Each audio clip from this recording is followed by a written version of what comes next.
Today we're reviewing this Kite APC 16x42 image stabilized binocular, and we're going to start right now.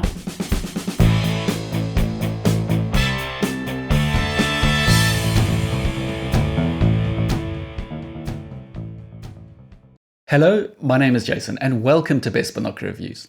So after over a month of testing and use out in the field, I do now feel that I've had enough time with these binoculars to give you my thoughts and opinions on them. However, please just note that this video is only going to contain the main highlights and the standout features, both positive and negative, taken from the full review that you can find on the BBR website. This version of the review contains tons and tons of extra information, and I go into far greater depth than what I can do on video. In it, you get detailed specifications, comparison tables against other similar binoculars within this niche, alternatives, additional images and video footage, ideal uses, and a whole lot more. And so I urge you to take a look and use it in conjunction with this video if you're interested in these or indeed any of the other binoculars that I have reviewed. 12x50s, 15x56s, and even an 18x56. You only need to look at the configurations of the instruments that manufacturers have been sending me to review of late to spot that there seems to be a real trend at the moment towards more and more powerful binoculars for general day-to-day use. However, there's a common misconception, especially amongst those new to the world of binoculars, to assume that the more powerful a binoculars, the better it is. Now, this is completely understandable, especially when you consider that the main use for a binocular is to bring something into the distance closer into view. However, with a high magnification, you also get a number of drawbacks which are important to understand. These include a reduced low light performance, a narrower field of view, and an increase in the amount of vibrations or image shake that you see within the view itself. Now, this is because any movement that you make gets amplified in the view by the magnification, and thus it quickly gets to the point. Usually around between 12 and 15 times magnification, and that depends on person to person depending on how steady your hands are, as well as to some extent environmental conditions can make a huge impact. For instance, windy and blusty conditions can definitely have a huge impact on just how steady you can hold a pair of binoculars. So nevertheless, it generally gets to around 12 to 15 times magnification in my experience, whereby the increase in magnification and thus the increase in image detail that you could get from a higher powered binocular actually gets nullified by the fact that the image is so shaky that you can't actually see any detail within the image itself anyway. Now, there are two ways to get around this image shake. Two main ways anyway. There obviously are ways that, for instance, if you put your elbows onto a steady surface, you can definitely improve or reduce the amount of image shakiness that you get in a pair of binoculars just by hand holding them.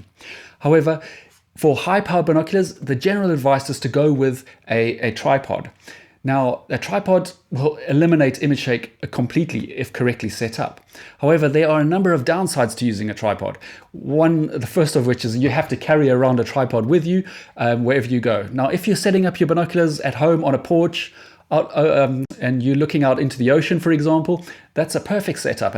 Or for astronomy is another good example, where you're fairly static and don't need to move around much. A tripod is an excellent way to completely eliminate image shake, and thereby you can use very high-powered binoculars without any problem at all. However, should you want to be a little bit more mobile, for instance, and not have the hassle of carrying around a tripod with you, or indeed if you're on a platform that isn't steady. So for example, if you're on a boat or an aeroplane where the platform that you're actually on is moving, a tripod doesn't actually help at all. So in these circumstances, you need another solution. And one of those is image stabilization. Now, image stabilized binoculars have been around for quite some time now. However, in my experience, they've always had a number of issues associated with them, which meant I just kept on going back to using a tripod instead. The first being, unless you wanted to spend a whole lot of money, the amount of actual image stabilization that you got in the binocular was quite minimal. On top of that, they tended to have quite short battery lives. And then lastly, and definitely not leastly, the actual binoculars themselves tended to weigh quite a lot, which in my experience meant that it negated part of the advantage of not using a tripod at all, just because your arms tire quite quickly whilst using them. The good news is time moves on, And by that, I don't mean I'm happy to see more and more wrinkles spreading about all over my face or anything like that. Rather, I'm referring to the fact that we have definitely seen an improvement in the technology involved in IS binoculars of late. On top of that, with an increase in competition within this marketplace or within this niche, I do feel that these Kite APC binoculars address a number of the issues associated with the past. When I first looked over the main specifications on these Kite binoculars, one aspect that immediately caught my eye was the stabilization correction angle of 2 degrees. This is impressive, as depending on which model you go for, Canon IS binoculars, which many will consider to be the market leaders and main competition to these, can only count to between 0.7 and 1 degree of movement. Here, I should also mention Fujinon Techno-Stabi and Stabiscope binoculars that are able to correct between 3 and 6 degrees of motion. But as we will see later, they either cost a whole bunch more to buy or are not quite as powerful as these Kite binoculars. Now these numbers are of course all well and good on paper, but to be honest, they didn't really mean that much to me until I actually tried them out. As I say, it has been a long time since I last tested a pair of IS binoculars, and since then the technology has moved on, and I have to say, the first time I turned on the Kite APC 16x42 and looked through it, I was blown away. The difference in steadiness and the resulting amount of image detail that you can see really comes into sharp focus, excuse the pun, when you use these binoculars with the IS switched off, and then keeping your eyes fixed on the view, you turn it on. Whilst not 100% rock steady like being fixed to a tripod, the image goes from being juddery to what I would best describe as being very steady, almost like how I would imagine being a bubble in a spirit level would feel. So any movement is dampened, with the result being all the small vibrations are pretty much eliminated. And hey presto, you can now again enjoy the extra amount of image detail that the 16 times magnification offers. Note that the footage in the background is part of a separate video that I've made that just focuses in on the stabilization, which you can view in full on the BBR website in the review or on this channel. But do keep in mind that whilst making these comparisons, I was actually holding the binoculars in a fairly awkward position, and in order to get the full picture, I had to increase the optical zoom on my camera. And thus the view you get through your eyes when holding it up to your face is generally even steadier both with and without the IS enabled. Unfortunately, I can't compare this footage directly with any of the Canon or Fuji instruments as I don't have any with me at the moment. However, I am working on it. But for memory, I have to say I feel far more impressed with these than the Canons that I tested some years back, which for me were slightly underwhelming. Although, to be fair, the model I tested back then was the much lower powered 10x30 Canon IS, and thus image stability is not as much of a factor at this magnification, and thus the difference it makes when you turn it on is not quite as noticeable.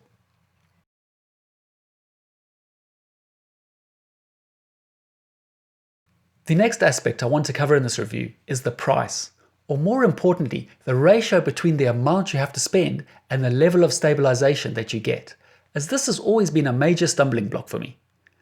The range of Canon IS binoculars have been and still continue to be the market leaders in the stabilization niche. And depending on which model you select, they can set you back anywhere between $400 and about $1,500. Now for this review, and to compare apples with apples, we'll put aside the 20 to 30mm Canons that only offer a maximum 10 times magnification. And thus, if you want a high-powered IS Canon binocular, you usually need to spend just over $1,300 or so. And just remember, even then you are only getting a stabilization correction angle of between 0.7 and 1 degrees. And so these at best cost you $1,300 per degree of IS. Or around $1,000 per degree if you go with a Canon with a lower 12 times magnification. New to the market, the Kite APC 16x42 IS binoculars currently retail for around €950 or just above $1,000. And I assume over time this will actually come down. And so not only are they less expensive than their main competition, but at 2 degrees they offer at least double the amount of IS correction when compared to the Canons, giving us a cost per degree of IS of about 475 euros, or let's say $500. Another leading brand in this IS field are Fuji, with their Techno-Stabi and their Stabiscope binoculars that are able to correct between 3 and 6 degrees of motion. But if you want something with a similar magnification, you either need to spend close to $5,500 to get the Fujinon 16x40 S1640D Stabiscope. With a 5-degree correction, they give us a cost per degree of $1,100. Or, alternatively, you could go for the Fujinon 14x40 TSX 1440 Techno-Stabi that currently costs about $1,400. With its impressive 6 degrees, it gives us the best ratio of about $233 per degree of IS. But at 14 times magnification, it is less powerful than the Kite, and it has smaller 40mm objective lenses. Now for an even steadier image, you could look at Fraser Optics with their range of Stedi-Eye gyroscopic image stabilization binoculars.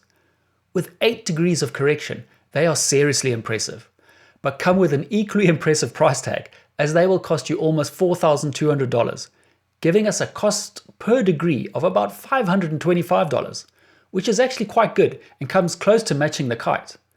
But you will need to decide if indeed you actually can afford this amount in the first place, and if you actually need this amount of IS depending on your particular use.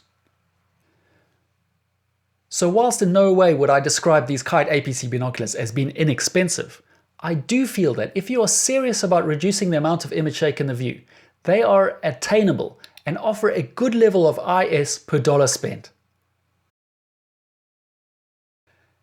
In this modern world where everything is connected and powered, it is nice to sometimes get away from all that and not have to worry about the startup times, battery life, and charging.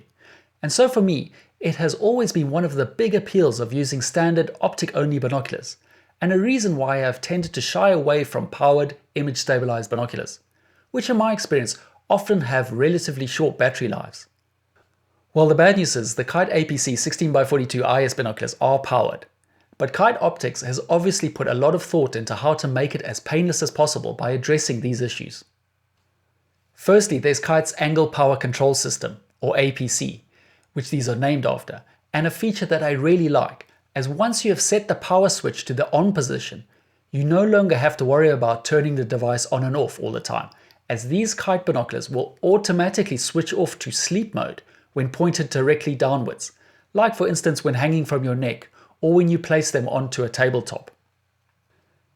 This system works really well, as not only does it certainly contribute to extending the life of the batteries, but not having to constantly turn the image stabilization on and off makes it one less thing that you have to think about when out in the field, and you can just get on with enjoying the view as you would with a standard set of optics. Now there is one potential downside to this feature, and that is if you wanted to specifically look directly downwards, like you were on a cliff face or a tall building for example. I tested this, and the IS will only switch off once the device is in near vertical position. So I imagine the number of times you would want to use the binoculars in this position would be quite rare. But even so, it would have been nice to have a way to actually turn this APC feature off should you want to. Also, just in case you were wondering, pointing the binoculars straight up, like you would for astronomy, plane spotting, or perhaps even viewing birds on the wing, does not put them into this sleep mode. All Kite APC binoculars only use 2 AA batteries, making them easy enough to get hold of. Somewhat interestingly, they actually have a separate battery compartment in which you can put 2 spare batteries just in case you need them. Speaking of which, Kite says you can expect 60 hours of use per set of batteries. So a total of 120 hours if you carry spares on board, which is seriously impressive. I say this because Canon also uses 2 AA batteries to power their IS binoculars, but they omit to mention the battery life, which is somewhat suspicious in itself. But I have read that depending on the quality of batteries used, it can be as little as 2 hours. Now I'm not sure how true this is, as my experience in using them was a little better than this, but I have to say that that was a long time back now, and the instrument has gone through a number of iterations since then. Also, just a quick point to mention here, at the time of making this video, I have used and tested these Kite APC binoculars extensively, and whilst I may not as of yet clocked up a full 60 hours worth, the batteries that Kite included with the sample are still going strong. Another issue I have with many image stabilized binoculars that Kite has addressed with these is size and weight. Whilst a little bit longer and a different shape or feel to them, the outer dimensions of these Kite APC binoculars is not that dissimilar to that of your average optics-only 42mm binoculars. Then, in terms of their mass, without batteries, the Kite APC 16x42 are about the same weight as most good quality standard 42mm binoculars. And even then, with 2 batteries installed, using them did not feel at all different to me from using a normal pair of high-end binoculars. As you can see from this table, the equivalent sized 40 to 42mm Canon or Fujinon binoculars are both far heavier, and even more so if you want to get a 15 or 18 times option. So yes, the 50mm Canons will no doubtedly have a better low light performance, but they are much bigger and heavier. And so this is one of the choices you will need to make when deciding which option is best for your needs. So as good as these Kite APC binoculars are, like most optical devices, they do have their weaknesses. And quite often these weaknesses come as a direct result of a particular strength in another area. And this is indeed the case with these kites. So by combining a very powerful 16 times magnification with standard sized 42mm objective lenses, they have managed to produce a powerful yet relatively compact and lightweight binocular, which is great. However, on the flip side, increasing the power without increasing the size of the objective lenses results in smaller exopupil diameters. And in this case, these 16x42mm binoculars deliver a relatively small 2.6mm exopupil. Now this is perfectly fine in good and even average conditions, but if you consider that in very low light, the maximum size that the pupils in your eyes can grow to is around 7mm in diameter, then you can appreciate that these relatively small shafts of light exiting the binocular mean that it is not able to supply your eyes with enough light under these conditions, and thus you will perceive a less bright image than binoculars having larger exopupils in low light conditions. Therefore, if you know you will be frequently using your binoculars in very low light conditions, these may not be the ideal choice. And so unless you specifically require higher powers, you may be better off going with the 12x42 configuration instead of these, or indeed perhaps even going for the 50mm Canons instead. Please note, if you are confused by any of this, I'll place a link down in the description below that'll take you through to my complete guide of the exopupil and just how it relates to low light performance of a binocular. Measuring 4 centimeters in length, the focusing wheel, or should I say the focusing barrel, is almost twice as wide as that which you find on most standard binoculars, and thus is generally very easy to locate. However, it also has a much smaller radius, and thus has a much lower profile, which looks great, and is perfectly fine most of the time, but whilst wearing my thick woolen gloves, I found it just that little bit more difficult to locate than I would have liked.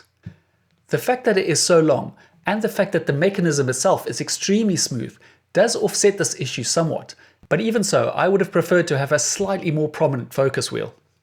Right, so there you go. However, as I mentioned at the top of the video, if you are interested in these binoculars, I now strongly suggest that you click the link down below and go and check out the full review on the BBR website, because in it I contain tons more information, as well as comparisons and graphs between these and its main competitors. As well as that, I include links of where to buy and stuff like that, which obviously if you do go on and purchase, you are supporting me and the channel, which is great. So other than that, I just want to say thanks very much for watching. And if this video was useful and interesting to you, I would really appreciate a thumbs up. And if at all possible, please do remember to subscribe and hit that little bell button and all that good stuff, because it really does help this channel and help me to continue to bring you more content in the future. So I'm going to leave it there for now and say thanks again, and I'll check you out again next time. Cheers for now.